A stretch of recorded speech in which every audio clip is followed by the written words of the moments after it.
Puji Tuhan, hari ini kita akan mendengarkan firman Tuhan, tapi sebelum kita dengarkan firman Tuhan, saudara yang mengikuti lewat online pada saat ini, lewat Facebook maupun lewat Zoom, saya selalu ingatkan, ambil Alkitabmu, karena kita tidak hanya mendengar, tapi kita juga mau membaca firman Tuhan. Ya, jadi ambil Alkitabmu, kita akan sama-sama membaca firman Tuhan nanti yang kita akan dengarkan. Tema khotbah saya pada hari ini adalah teologi kemakmuran versus teologi kecukupan. Kemakmuran versus kecukupan. Saudara kekasih dalam Kristus, di dunia ini jujur saja banyak orang yang sangat ingin menjadi orang yang sukses. Menjadi orang yang kaya. Maka dari sekian banyak seminar-seminar yang ditawarkan, maka seminar yang paling laku, bahkan harganya mahal, adalah seminar tentang kesuksesan. Contoh, rahasia meraih sukses dalam waktu yang cepat dan mudah. Nah, itu dia. Meraih kesuksesan dengan cepat dan mudah. Siapa yang nggak tertarik, saudara? Ada rahasia sukses, tapi susah loh. Aduh, susah ya. Berarti nggak semua orang bisa. Nah, ini mudah. Berarti siapapun bisa. Oke, ada rahasia sukses. Mudah, tapi lama. 10 tahun, 20 tahun. Aduh, kapan menikmatinya? Atau ada rahasia sukses. Cepat, tapi susah. Wah, sama aja. Tapi kalau ada yang memberikan rahasia, meraih kesuksesan dengan mudah dan cepat, waduh. Mudah dan cepat. Apalagi ditambah murah. Tapi sayang nggak ada, saudara. Biasanya rahasia-rahasia seperti itu mahal. Ya, mahal. Saking mahalnya, ada yang bilang, ketika mengikuti seminar rahasia sukses, bahkan rahasia kaya, dengan cara mudah dan cepat, tapi mahal, maka dia tidak akan pernah tinggalkan ruangan itu. Ya. Mau buang air kecil pun ditahan, karena penting, apalagi mahal. Nah. Rahasia sukses, rahasia kaya, memang sangat didambakan orang, saudara. Seminar-seminar di mana aja sekuler diikuti. Apalagi kalau itu disampaikan di gereja. Ya. Maka orang akan sangat tertarik, saudara. Gereja mengajarkan bagaimana menjadi sukses. Bagaimana menjadi kaya. Itu disebut dengan teologi kemakmuran. Sebuah ajaran yang meyakini bahwa bersama Yesus, saya pasti kaya. Saya pasti sukses. Saya pasti berhasil. Saya pasti bisa. Dan sebagainya. Wow. Menarik sekali kan, saudara? Menarik sekali. Maka tidak heran. Ajaran ini banyak yang suka. Anda pasti berhasil. Anda mau minta apa saja, Tuhan pasti kasih. Karena kita adalah anak raja. Allah kita, Yesus, kaya raya. Maka sebagai anaknya, kita juga mewarisi kekayaan dari Bapa kita. Wow. Ya, dari Amerika, dari Eropa, sampai masuk ke Indonesia, ajaran teologi kemakmuran memang sangat disukai, saudara. Ya, sangat disukai. Anda mau uang, Tuhan akan berikan uang. Anda mau jabatan, Tuhan akan berikan jabatan. Anda mau materi, rumah, motor, mobil, tinggal berdoa, tinggal minta dan beriman, Tuhan pasti berikan. Enak, saudara. Dengarnya itu enak. Ya. Nah, apalagi muncullah ayat-ayat dari Alkitab yang menjadi dasar dari teologi kemakmuran. Contohnya, kita buka Yohanes 10 ayat 10. Nah, ini paling disukai ini. Yohanes 10 ayat 10.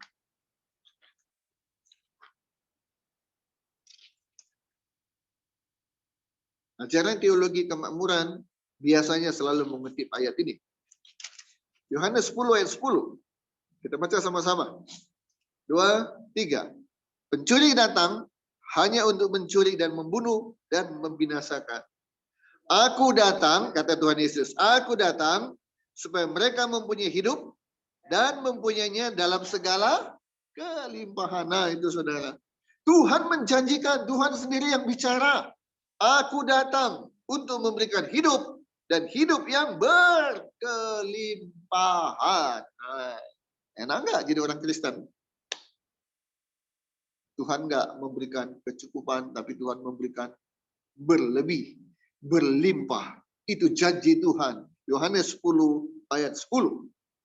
Tuhan berjanji apa lagi? Ulangan 28 ayat 13. Ulangan.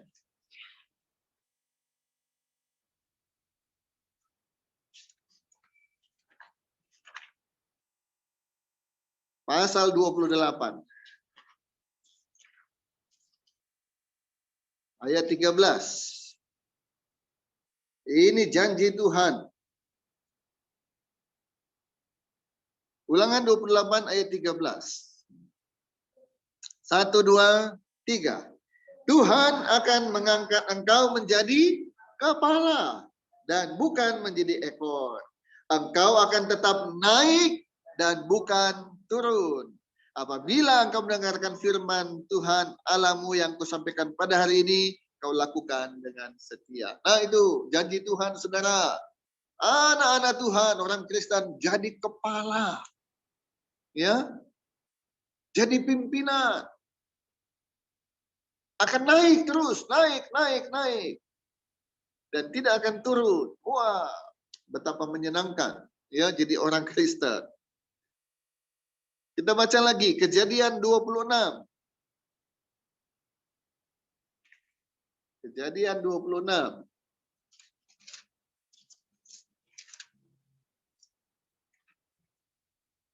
Ayat 12.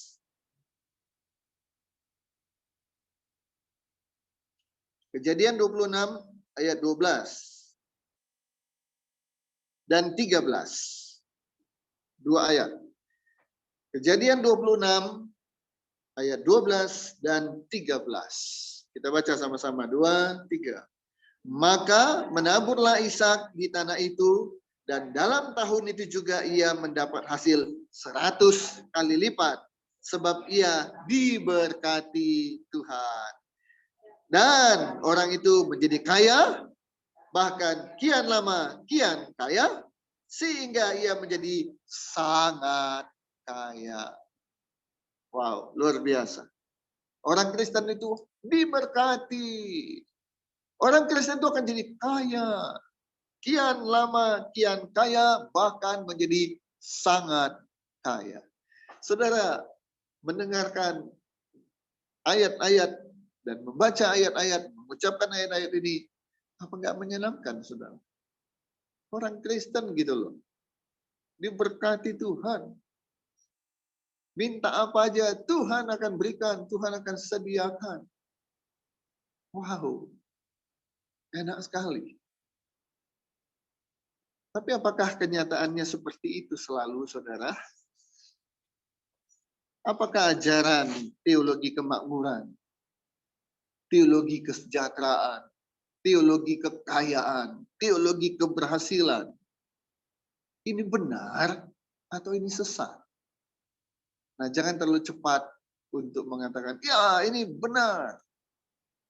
Atau jangan terlalu cepat mengatakan, ini sesat. Mari kita belajar lebih lanjut. Saudara, fokus kita, teladan kita, contoh kita, selalu kita lihat kepada Tuhan Yesus. Ya. Nah, mari kita lihat bagaimana Tuhan Yesus. Tuhan Yesus, saudara tahu, dia adalah seorang tukang kayu. Sekali lagi, tukang Yesus adalah tukang kayu. Saya garis bawahi ya, tukang kayu.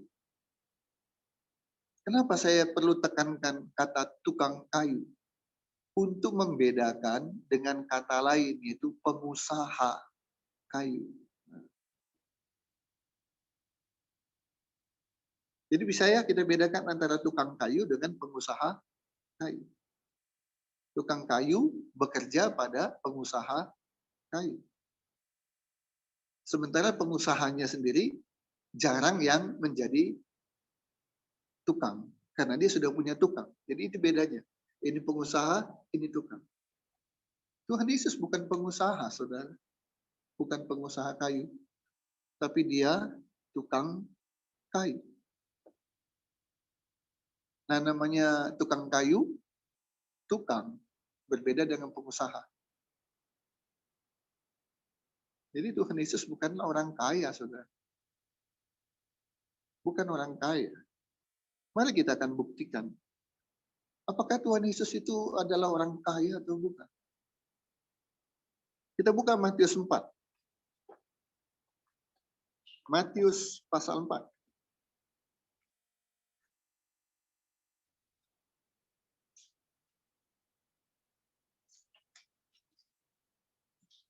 Ayat 8 dan 9.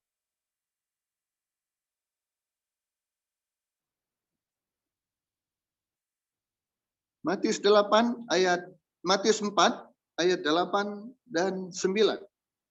Matius 4 ayat 8 dan 9. Kita baca sama-sama. Matius 4 ayat 8 dan 9. 2, 3.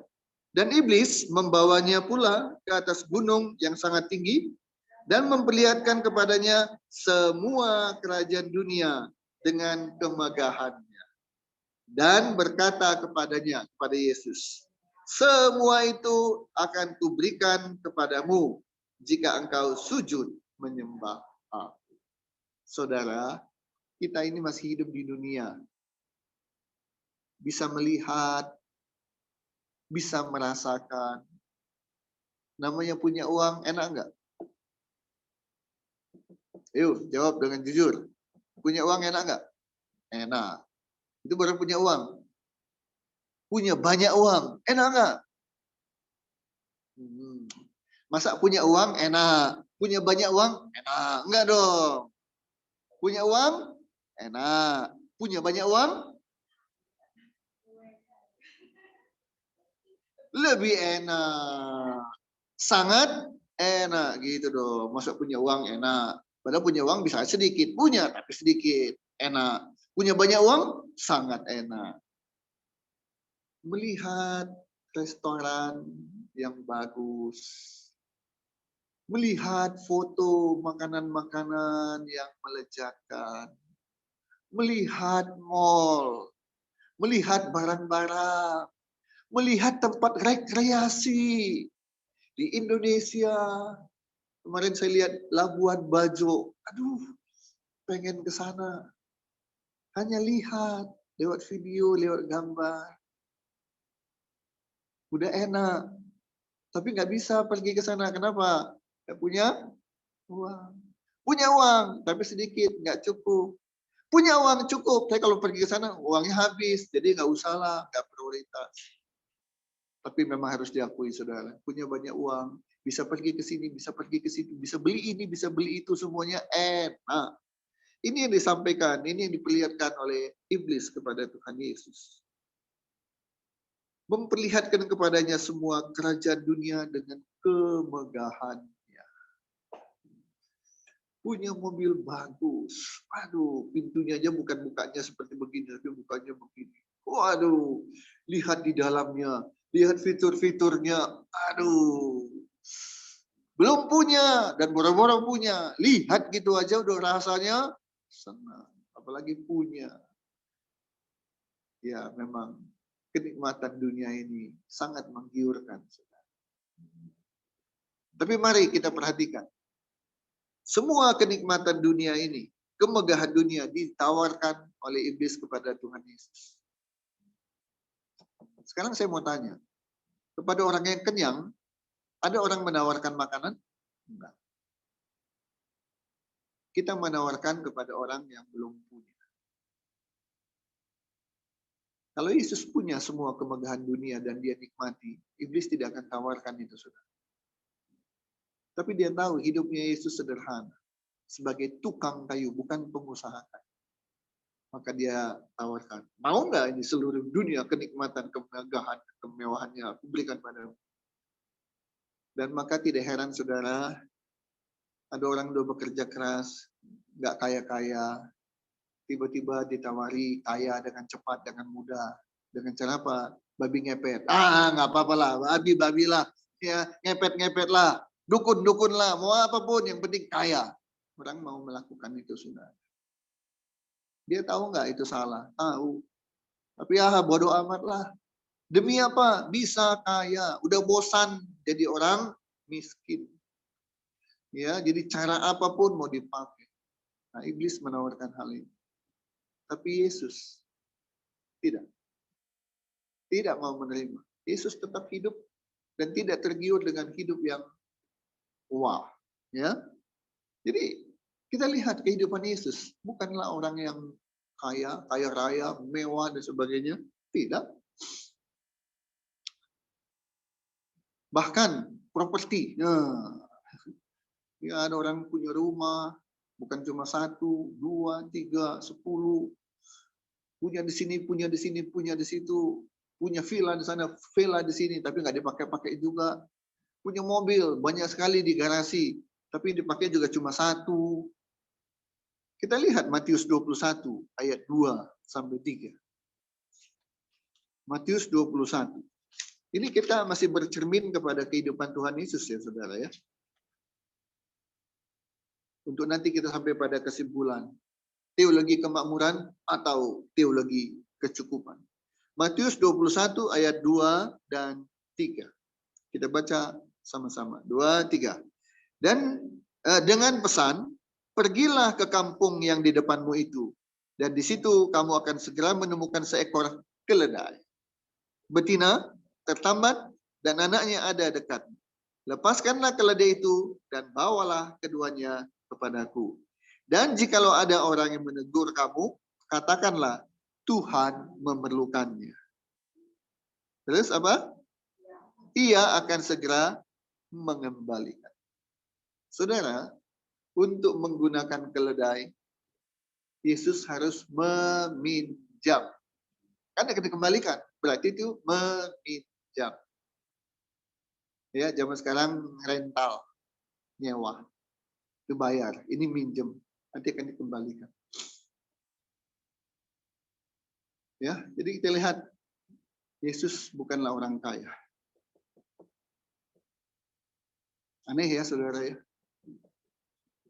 Kok Yesus mengajarkan kekayaan, dia sendiri nggak kaya. Ada orang kasih seminar. Cara mudah jadi sehat, tapi dia sendiri sakit-sakitan. Ada yang mau ikut nggak saudara? Nggak ada. Ada klinik kecantikan, dokternya jelek. Kira-kira ada yang mau ke situ nggak? Nggak ada. Klinik kecantikan, dokternya cantik, orang akan senang datang ke sana. Kenapa? Lihat tuh, dokternya sendiri cantik, itu bukti. Biasanya begitu. Ada bukti dulu, baru orang ikut. Jadi, mari kita bercermin melihat kehidupan Kristus yang tidak kaya, tidak mewah, tidak hidup wah.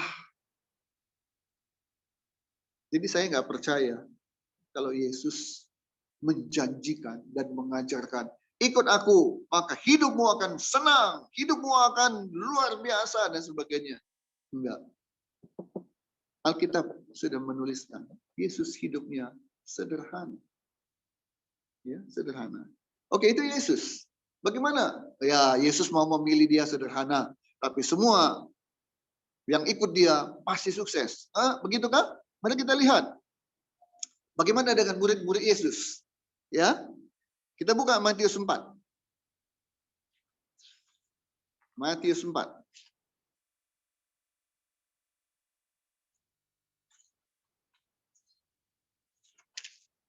Matius 4 ayat 18 sampai 19.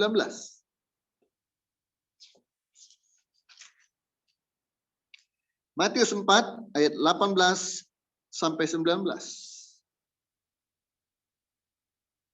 Yuk kita baca sama-sama, 2, 3. Dan ketika Yesus sedang berjalan menyusur Danau Galilea, ia melihat dua orang bersaudara, yaitu Simon dan yang disebut Petrus, dan Andreas saudaranya. Mereka sedang menebarkan jala di danau, sebab mereka adalah penjala ikan. Ingat ya, ayat 18, Simon dan Andreas adalah penjala ikan. Lanjut ayat 19. Yesus berkata kepada mereka, mari ikutlah aku, dan kamu akan kujadikan. Tuhan Yesus nggak bilang, kamu penjala ikan, mari ikut aku, kujadikan kalian sebagai pengusaha ikan. Tidak. Tidak. Aku akan buat kalian mempunyai banyak kapal. Kalian tinggal tenang-tenang saja, nggak perlu lagi jala-jala ikan. Capek. Ya, semalaman. Tuhan Yesus tidak bilang begitu. Kalian penjala ikan, ikut aku, kujadikan sebagai penjala manusia.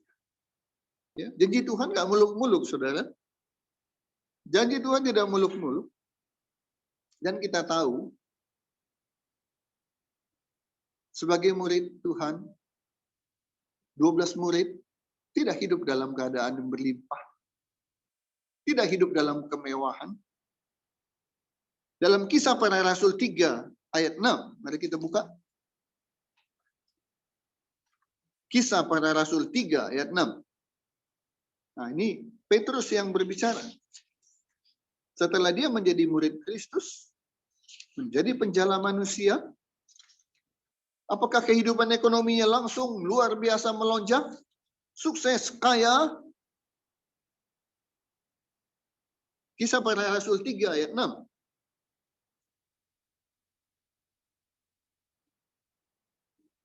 Satu, dua, tiga. Tetapi Petrus berkata, emas dan perak tidak ada padaku, tapi apa yang kupunyai, kuberikan kepadamu. Demi nama Yesus Kristus, orang Nazaret itu berjalan. Saudara lihat, murid-murid awalnya penjala ikan, panggil oleh Tuhan, ikut Tuhan, jadi murid Tuhan. Tidak berubah jadi pengusaha ikan. Dan dia sendiri mengatakan dengan mulutnya, emas dan perak tidak ada padaku. Karena memang menjadi murid Kristus, kita anak-anak Tuhan, tujuannya memang bukan untuk menjadi kaya, saudara. Tujuan bukan menjadi orang yang sukses, menjadi konglomerat, tidak. Tujuan kita ikut Kristus adalah satu, supaya kita ditebus. Kita diselamatkan. Karena kita nggak bisa menyelamatkan diri kita sendiri. Harusnya kita ada di neraka karena dosa kita. Tapi Tuhan menebus kita, masuk, pindah ke surga. Itu tujuan kita. Bukan untuk kaya. Bukan. Kalaupun jadi kaya, puji Tuhan. Tapi bukan itu tujuan kita. Sebab lebih penting memiliki Yesus daripada memiliki harta kekayaan di dunia. Kita lihat contoh ketiga. Setelah Yesus, murid-murid, diantaranya Petrus, kita lihat Paulus. Ya, Kisah Para Rasul 18 ayat 3. Kisah Para Rasul 18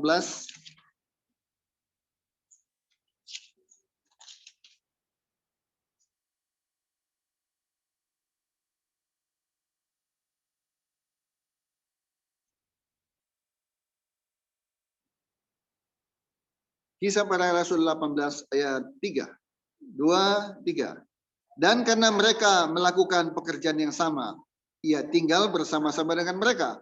Mereka bekerja bersama-sama. Karena mereka sama-sama tukang kemah. Tukang kemah. Jadi sekali lagi, ada 3 contoh yang sudah saya sampaikan, saudara. Tuhan Yesus, murid-muridnya, dan Rasul Paulus. Semuanya tidak hidup dalam kelimpahan, kemewahan materi, keuangan, ekonomi. Tidak. Mereka adalah orang-orang sederhana setelah terima Yesus. Bukan sibuk menghitung keuntungan, bukan sibuk menghitung keberhasilan, tapi sibuk melayani Tuhan. menjadi penjala manusia. Sibuk ke sana, sibuk ke sini untuk memberitakan Injil. Hidup dalam keadaan yang tidak terlalu menyenangkan, tidak jadi masalah.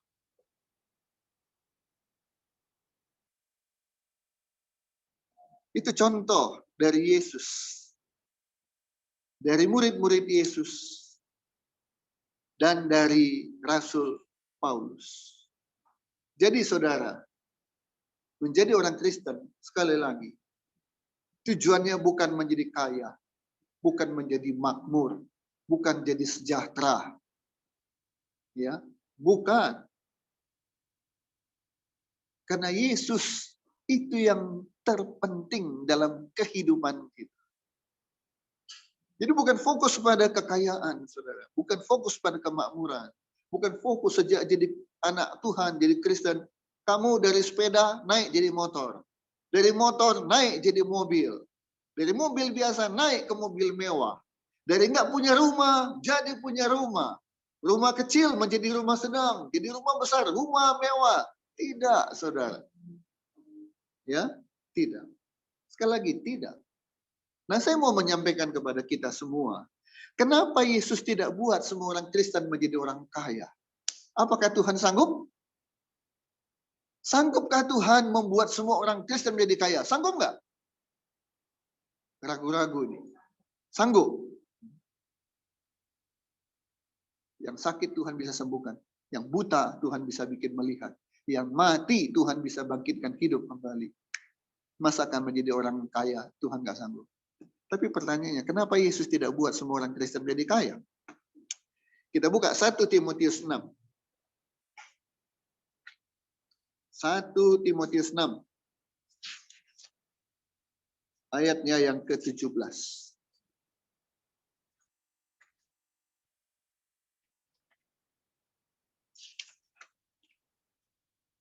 1 Timotius 6 ayat yang ke-17. Ayo. Sudah ketemu? 1 Timotius 6 ayat ke-17.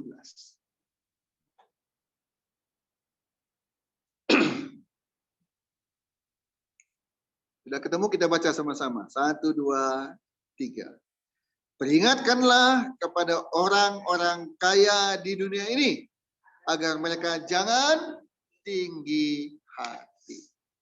Dan jangan berharap pada sesuatu yang tak tentu seperti kekayaan. Melainkan pada Allah yang dalam kekayaannya memberikan kepada kita segala sesuatu untuk dinikmati. Saudara, perhatikan ini ya. Kenapa Tuhan Yesus tidak buat semua orang Kristen jadi kaya? Sesuatu yang sangat mampu Tuhan lakukan, tapi dia tidak lakukan. Sebab apa? Pertama, orang kaya kebanyakan sombong. Kebanyakan tinggi hati. Ada orang miskin sombong?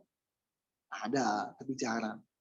Yang sombong itu adalah orang-orang yang kaya. Baru punya ini dikit, udah belagu. Baru punya itu dikit, sudah pamer. Nah, itu orang kaya. Ya. Peringatkan kepada orang kaya di dunia agar mereka jangan tinggi hati, jangan sombong.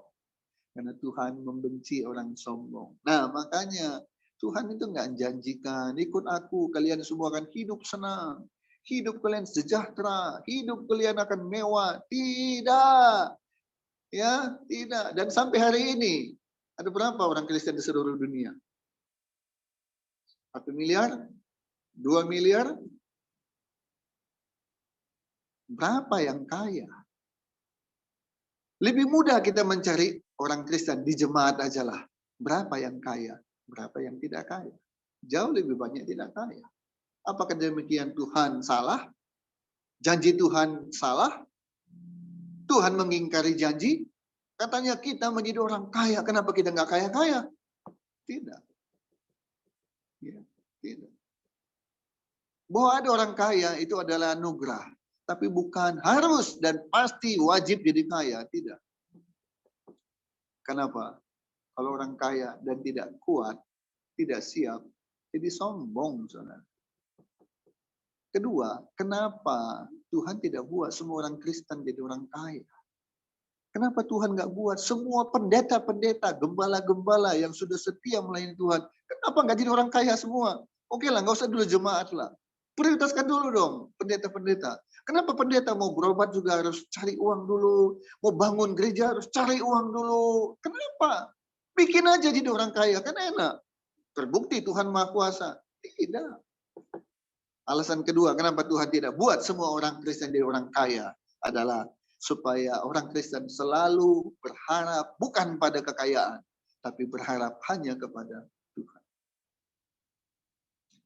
Dan jangan berharap pada sesuatu yang tak tentu seperti kekayaan. Itu ayat 17.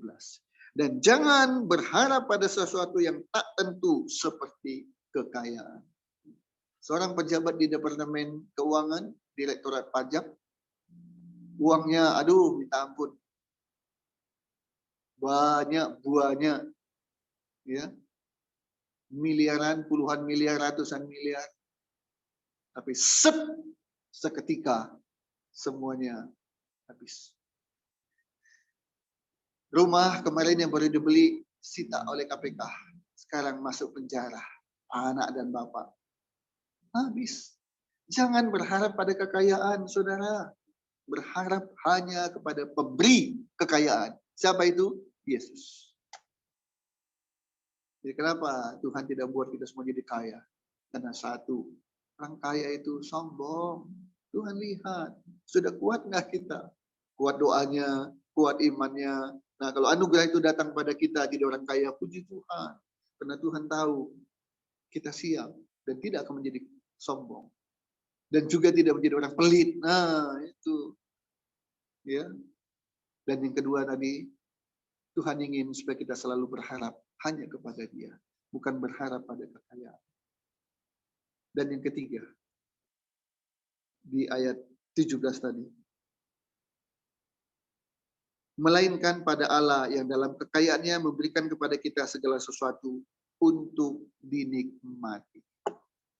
Saudara pernah dengarkan, Tuhan tidak memberikan kita sesuai dengan apa yang kita inginkan, tidak. Tapi Tuhan memberikan kepada kita sesuai dengan apa yang kita butuh. Tuhan tahu kebutuhan kita, saudara. Dan kalau Dia memberikan kepada kita, maka kita bisa menikmati. Saudara punya 10 mobil, 100 mobil, saudara bepergian, hanya satu yang saudara naiki. Enggak 10, enggak 100. Saudara punya 10 rumah, satu rumah yang saudara tempati. Saudara punya satu rumah, 10 kamar, hanya satu kamar yang saudara tempati. Nggak mungkin 2 jam saudara nginap tidur di kamar ini, 2 jam lagi bangun, pindah ke kamar berikutnya. Nggak ada yang begitu. Kenapa? Pindah-pindah terus, saking kayanya, saking banyak kamarnya. Hotel pun begitu. Dia booking 5 kamar. Kenapa? Jam 8 tidur, jam 10 bangun, udah pindah kamar sebelah, pindah lagi. Nggak ada orang kayak begitu. Ya, kalau bisa dalam satu ranjang tidur pulas, besoknya baru bangun. Nah gitu. Coba dia dibangunkan, Pak, bangun Pak. Kenapa sih dibangunkan? Pindah kamar Pak. Apa enaknya jadi orang kaya kalau seperti itu? Enggak ya. Kekayaan bukan seperti itu, keberhasilan bukan seperti itu. Dinikmati. Ada karunia memiliki, ada karunia menikmati. Saudara, pemilik bioskop belum tentu tiap hari, tiap minggu, tiap bulan nonton di bioskop yang dimiliki. Padahal dia pemiliknya. Tapi orang yang tidak punya bioskop, ya tinggal beli tiket, masuk, nonton. Udah selesai, nggak perlu mikir. Nanti matiin dulu ya. Ini ya, sapu dulu, nggak perlu mikir. Habis nonton pulang, selesai.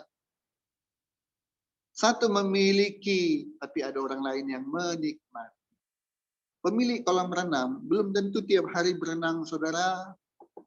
Belum tentu juga tiap minggu dia berenang, belum tentu. Tapi orang yang tidak punya kolam renang, Kapan aja dia mau berenang, dia tinggal datang, bayar, berenang, pulang. Nggak perlu mikir bagaimana memelihara pH air, macam-macam. Nggak perlu pusing-pusing. Mau berenang, datang, bayar, berenang, pulang. Itu namanya menikmati.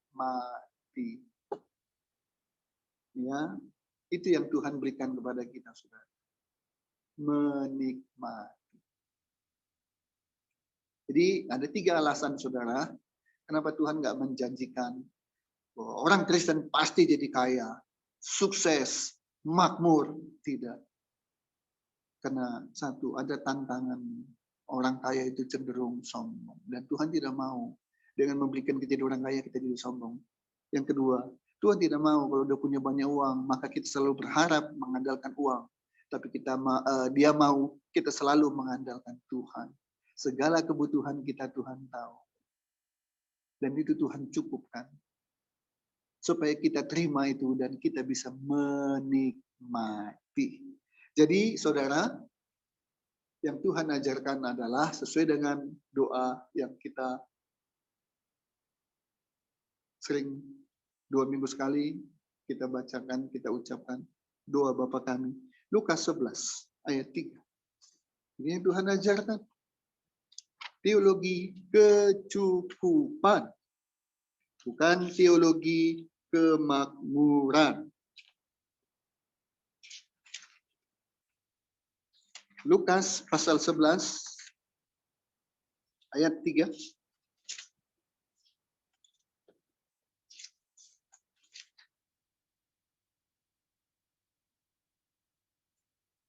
Lukas pasal 11 ayat 3. Kita baca sama-sama, saudara. 2, 3. Berikanlah kami makanan kami yang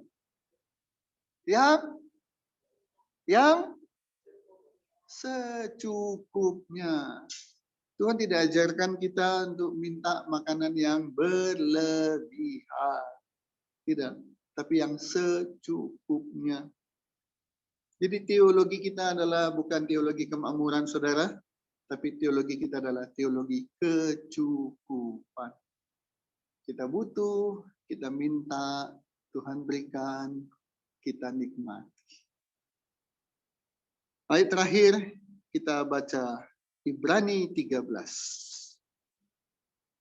Ayat terakhir kita baca Ibrani 13.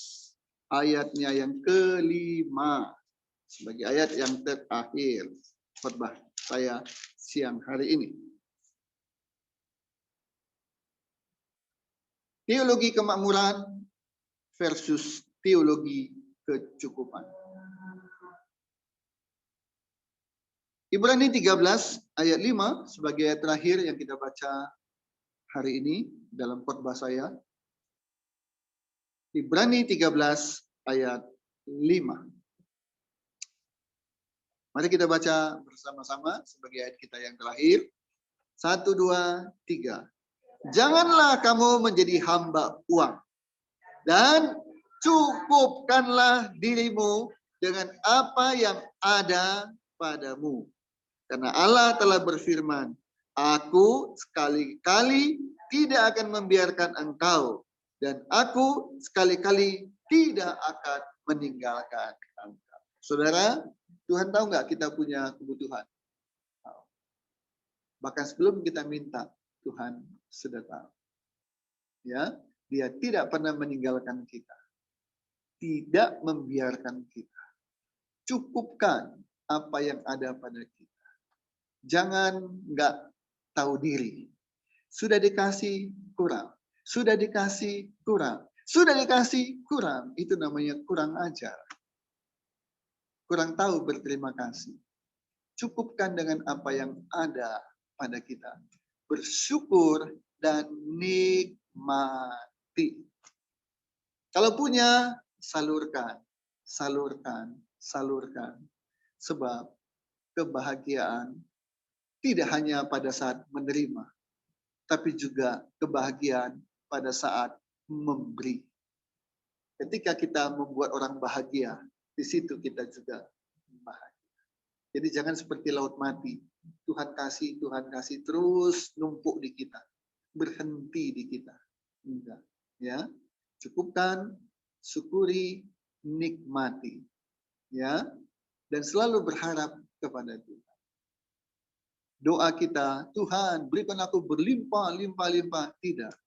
Tapi doa kita, Tuhan, aku percaya Tuhan akan cukupkan semua kebutuhan. Ya, jadi kesimpulan kita, bukan teologi kemakmuran, tapi teologi kecukupan. Siapa yang mencukupkan kita? Tuhan Yesus. Karena dia tahu semua kebutuhan